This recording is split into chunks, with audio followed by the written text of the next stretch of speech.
So today we've come to the British Wildlife Centre down in Surrey, and we're going to be talking to head keeper and resident photographer Matt Binstead about how to get some really great animal shots.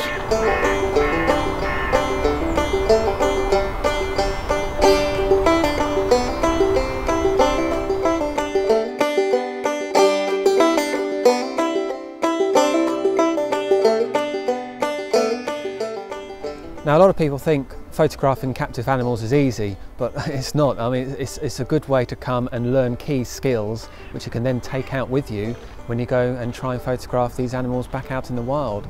They're moving still quite fast, and so you can get good practice in with your camera settings and your ISO speeds that you need, and just watching the animals' behaviour and learning what they're doing. And it's all good things you're picking up for when you then go out in the field.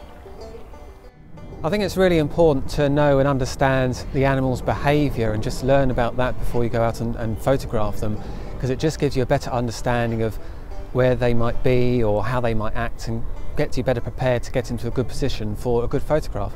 And that's equally important for animals in captivity too, because they'll have their own traits and their own set routes around the enclosures they might go, and so it just helps you out. You can use food as a lure or bait to try and get some nice photographs of some animals, and of course it certainly helps if you can build up the animals' trust, especially if you're out in the wild. They might get used to going to a particular feed station, for example, if you're putting food out there.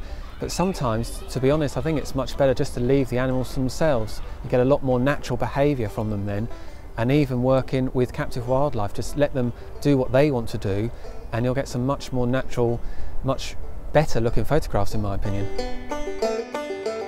Well, I always take with me a few different lenses in my kit bag. Too often people just use a telephoto for wildlife, but sometimes you can get some really nice photographs just by going a bit wider, or even using a fisheye, get something a bit more quirky, or getting really close, get a macro out and perhaps go for some feather details on a bird or some whiskers and fur on the mammals. One of my most important bits of equipment really is the clothing, wet weather gear in particular.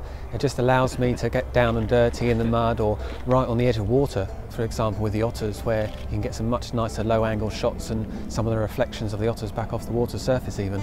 Now, when you're photographing wildlife, of course you want to make the images look as natural as possible, and even in the wild this can be quite tricky. If you're photographing garden birds in your back garden, for example, try and avoid having the fence panels in the background or the bird bath. Try and make it look nice and natural. Even more important if you're working with captive wildlife, of course, make sure that there's no fence lines in the background, and you can do this quite easily just by changing your shooting angle. Get down nice and low. If there is a bit of a fence in the background there, just even moving by a couple of inches sometimes might remove that and give you a much better, much more pleasing shot. Now, when working with any wildlife, be it wild animals or captive animals, you must always be respectful of the animals themselves. I mean, it's their home where they are, so you don't want to upset them, you don't want to make them feel afraid. So you just keep your distance. Even with captive animals, keep your distance. Only go as close as they want you to go, and that way it'll be better photographs for you anyway, because they'll act much more natural and you'll get a much better looking photograph.